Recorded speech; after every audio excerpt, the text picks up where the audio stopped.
मैं शुरू अखिल स्वामी साहब आपसे कर रहा हूं, और आज आप लोग बहुत प्रबुद्ध लोग हैं। आग्रह यह है कि हम लोग पहले फर्स्ट राउंड में अगर 5 मिनट में अपनी बात कह लेंगे तो थोड़ा समय सबको बच जाएगा और सब लोग ठीक से पार्टिसिपेट कर लेंगे डिस्कशन में।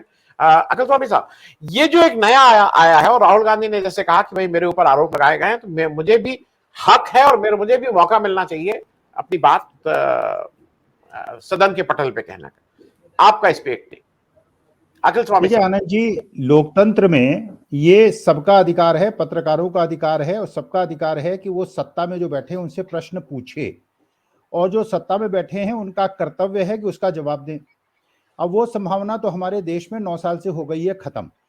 अब कोई प्रश्न पूछ नहीं सकता, पत्रकार प्रश्न पूछ नहीं सकते, केवल एक तरफा बात होती है, मन की बात होती है। अच्छा, दूसरी तरफ ये है कि अगर सत्ता पक्ष किसी विपक्ष वाले से कोई प्रश्न पूछता है और उसको जवाब देने का अवसर नहीं देता, और फिर इस बात पे आपत्ति करता है कि लोकतंत्र खराब हो गया है देश का, और ये क्यों कह रहे हैं कि लोकतंत्र खराब हो गया है। देखिए आनंद जी, मैं ये बात मानता हूं कि या तो कोई चीज सही है या कोई चीज गलत है। अगर ये चीज सही है कि लोकतंत्र कमजोर हुआ है, तो मैं ये भारत में भी कह सकता हूं, भारत के बाहर भी कह सकता हूं, क्योंकि ये बात सबको पता है। अगर ये सच है तो, अगर झूठ है तो मैं भारत में भी नहीं कह सकता और विदेश में जाके भी नहीं कह सकता। झूठ कैसे बोल सकता हूं? जैसे मैं मान लीजिए सेकुलर हूं, मैं सेकुलर हूं, मैं देश के अंदर भी सारी परेशानियों को झेलते हुए मैं ये अडिग रहता हूं कि मैं सेकुलर हूं, चाहे कोई कहे कि मैं सेकुलर हूं। और मैं विदेश में जब जाता हूं, जब मैं मुस्लिम कंट्रीज में जाता हूं और क्रिश्चियन कंट्रीज में जाता हूं, वहां भी कहता हूं कि मेरी भी फेसबुक पोस्ट देख लीजिए, मैं हिंदुस्तान में भी सेकुलर था जहां मैं 85% हूं, और यहां जहां 2% है वहां भी मैं सेकुलर हूं। तो मेरा अधिकार है कि आप मेरे धर्म की रक्षा करें, मैं आपकी धर्म की रक्षा करूं, जहां जो अल्पसंख्यक है उसकी रक्षा करूं।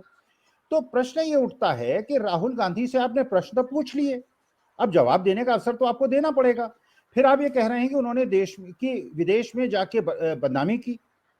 अरे उस वीडियो को सभापति महोदय पार्लियामेंट में चलवा दें, और उसमें राहुल गांधी ने कहा देश का अपमान किया। उन्होंने अगर स्पष्ट कहा कि देश में लोकतंत्र की जड़ें बड़ी मजबूत हैं और हमारा देश जो है लोकतांत्रिक व्यवस्था से बिल्कुल संपन्न है और हम अपनी समस्याओं से अपने आप निपट लेंगे, कहां उन्होंने कहा कि आप लोग आके हस्तक्षेप कीजिए। और ये बात आपने खुद देखी होगी कि 1977 में जब जयप्रकाश नारायण, उस समय के अपोजिशन, हम लोग भी उस समय कांग्रेस का विरोध कर रहे थे, इमरजेंसी का विरोध कर रहे थे, उस समय भी विदेश में जाके, और सुभाष चंद्र बोस ने विदेश में जाके ये सब किया। तो देखिए वास्तविकता में देश और विदेश का प्रश्न नहीं है, प्रश्न यह है कि सच क्या है, झूठ क्या है। अगर लोकतांत्रिक व्यवस्था इतनी खराब हो गई है कि उत्तर प्रदेश में एक पत्रकार केवल मंत्री से यह पूछता है कि आप ये बताइए कि क्षेत्र में आपने विकास क्यों नहीं किया, सड़कें क्यों नहीं बनी, नालियां क्यों नहीं बनी, और उसको रस्से से घसीट कर उसे थाने में ले जाया जाता है। ये कैसा लोकतंत्र है? ये कैसा लोकतंत्र है कि एक व्यक्ति जो है किसानों को जीप से कुचल देता है और उसके बाद उसका पिता जो है मंत्री रहता है? ये कैसा लोकतंत्र है? आप जाके विदेश में गांधी जी की प्रतिमा के सामने फूल अर्पित करते हैं, अपना सिर झुका लेते हैं, और आपके ही मेंबर ऑफ पार्लियामेंट अगर गांधी जी को बिल्कुल उनका जो मर्यादा मंडन है वो करते हैं, उनका एक चरित्र हनन करते हैं, और गोडसे का बिल्कुल चरित्र उसका बढ़ाते हैं और कहते हैं कि ये देश की बहुत बड़ी आत्मा है, आप उसको सहन कर लेते हैं। ये कैसा लोकतंत्र है? तो हमारे राष्ट्रपिता का अपमान करना कैसा लोकतंत्र है? जो जिस प्रकार से आप 200 मेंबर ऑफ पार्लियामेंट को रोकने के लिए 2000 पुलिस वाले लगा देते हैं, पूरा विश्व इसको देख रहा है, ये कैसा लोकतंत्र है? तो लोकतंत्र पे प्रश्न तो उठेंगे, और लोकतंत्र प्रश्न तो उठ रहे हैं, हमेशा से उठते आए हैं। हमने पहले 1976-77 में उठाए हैं। अगर आज लोकतंत्र पे कमजोर किया जा रहा है, हम प्रश्न फिर पूछेंगे, और आगे जीवित रहे तो कांग्रेस अगर सत्ता में आएगी तो उससे भी प्रश्न पूछेंगे। हम तो प्रश्न पूछते रहेंगे। अखिल स्वामी साहब कुछ अपनी बात कह लें। अखिल स्वामी साहब, देखिए आनंद जी, मैं सईद जी के बात से बिल्कुल असहमत हूं। ये धर्म युद्ध नहीं चल रहा है, ये फर्जी हिंदुओं और असली हिंदुओं में संघर्ष चल रहा है, और ये लोग फर्जी हिंदू हैं, मैं असली हिंदू हूं। हिंदुओं की 3 पहचान बताता हूं, 3 पहचान बताता हूं। भगवान श्री राम को गुरु वशिष्ठ ने पूजा करने से इनकार कर दिया था जब तक मैया सीता का बगल में मूर्ति नहीं बनी थी। पत्नी को या तो छोड़ दीजिए या अपने साथ रख लीजिए, बेसहारा मत छोड़िए। और जो बीवियों को छोड़ते हैं और 7 कस्में जो अग्नि के फेरे करके खाते हैं, अगर अपनी बीवी को न छोड़ते हैं न रखते हैं, मैं उनको हिंदू नहीं मानता, मैं हिंदू हूं। और दूसरी बात सुनिए, हमारे धर्म में रोज सुबह कहा जाता है सर्वे भवन्तु सुखिनः सर्वे सन्तु निरामयाः। स्वामी विवेकानंद ने जो शिकागो में भाषण दिया था उसको ये जो नकली हिंदू सुन लें। मैंने सुना है असली हिंदू वो होता है जो मैं हूं, जो कहता है वसुधैव कुटुंबकम। ये है हिंदू की परिभाषा। ये जो हिंदू घृणा करते हैं, जब मारते हैं, जो भीड़ किसी को मारती है, चाहे वो हिंदू हो या मुसलमान हो, मुसलमान जब मारता है वो मुसलमान नहीं होता, वो गुंडा होता है। और जो हिंदुओं को मारता है और मुसलमानों को मारता है, और बिल्किस बानो जैसी प्रेग्नेंट वुमेन को रेप करने वाले और उसके 3 साल की बच्ची को पटक पटक के मार देने वाले को मैं हिंदू नहीं मानता। मैं हिंदू हूं। सही साहब गलत कह रहे हैं, ये धर्म युद्ध है। ये असली हिंदू फर्जी हिंदुओं से लड़ रहे हैं, और सही साहब आप असली मुसलमानों को फर्जी मुसलमानों से लड़ना है। ये ओवैसी जैसे लोग जो हिंदुओं को प्रोवोक करने के लिए रखे गए हैं और उसके बाद हिंदुओं को प्रोवोक करते हैं, और उन्हीं ओवैसी साहब का संदर्भ लिया जाता है जो एजेंट हैं, जो देश को तोड़ रहे हैं। मैं ये इस देश का 70 साल की मेरी उम्र हो गई है, इस देश को मैं टूटने नहीं दूंगा, अंतिम नहीं टूटने दूंगा। मैंने 1962, 65, 71 की लड़ाई देखी है। हिंदू मुस्लिम सिख ईसाई स्टेशन पे जाके सैनिकों का कैसे स्वागत करते थे। मुसलमान हिंदुओं में भेद नहीं था। 9 साल में केवल एक काम हुआ है, हिंदू मुसलमानों को बुरी तरह से बांट दिया गया है, देश को तोड़ दिया गया है। और अकबर की बात करते हैं, 9 रत्नों में से 4 हिंदू थे।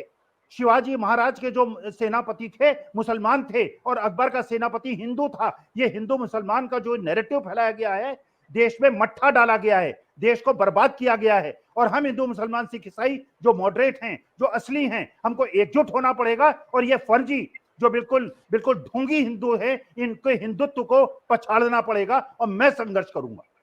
मैं अखिल स्वामी साहब एक वाइडर उसमें करके इसको क्लोज कर रहा हूं। क्या एक कारण और है जो इससे बड़ा कारण है कि जो हम सब लोग कह रहे हैं अडानी जी अडानी जी अडानी जी, एक कारण मुझे और लगता है, जो राहुल गांधी विचारधारा की बात करके उन्होंने आरएसएस की पूंछ पे पैर रख दिया है। और अब वो शायद इस तरह से है कि जैसे होता नहीं कि आरएसएस को आपने कैसे कह दिया, सबको कहते तो कहते आरएसएस।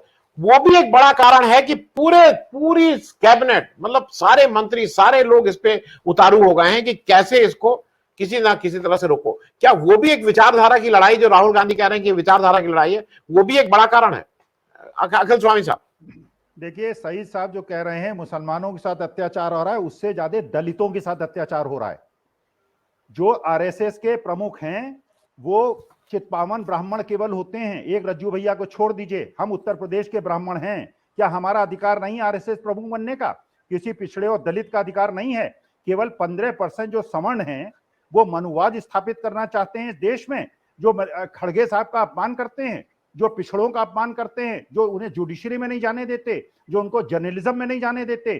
तो सही साहब जो कह रहे हैं कि हिंदू एग्रेसिव है, हिंदू एग्रेसिव नहीं है। ये जो नकली हिंदू हैं, ये जो फर्जी हिंदू हैं, जो मनुवाद स्थापित करना चाहते हैं, ये एग्रेसिव हैं। हम मिलजुल के रहना चाहते हैं, हम देश को जोड़ना चाहते हैं, हम देश को मजबूत करना चाहते हैं। जितना सही साहब मेरे भाई हैं, उतने मल्लिकार्जुन खड़गे हैं, उतने ठाकुर लोग हैं, उतने बनिए हैं, उतने दलित हैं, उतने यादव हैं, उतने कुर्मी हैं। यहाँ पे एंटी जाट चलाया जाता है हरियाणा में, और यादव एंटी यादव चलाया जाता है उत्तर प्रदेश में। ये लोग केवल बंटवारे में विश्वास करते हैं, ये देश को तोड़ने में विश्वास करते हैं। ये तोड़ने वाले टुकड़े टुकड़े गैंग हैं। और मैं 140 करोड़ लोग हिंदुस्तान के जो हैं वो एकजुट हैं। मुसलमानों की रक्षा हम करेंगे, और जब हमारे बच्चे मुसलमान और क्रिश्चियन देशों में जाएंगे, वहां के क्रिश्चियन मुसलमान हमारे बच्चों की रक्षा करेंगे। हम सर्वबंधुत्व की बात करते हैं, हम साथ मिलकर जीने मरने की बात करते हैं। तो हिंदुओं को एकजुट एक तरह से न माने कि हम एग्रेसिव हैं। हम कोई अत्याचारी नहीं है, हम एग्रेसिव नहीं है। हमारे जो पाखंडी लोग हैं वो एग्रेसिव हैं, और आपके जो पाखंडी है, जो ओवैसी जैसे लोग इनकी मदद करते हैं, वो भी पाखंडी मुसलमान हैं। आप असली हिंदू हैं, मैं असली, आप असली मुसलमान हैं, मैं असली हिंदू।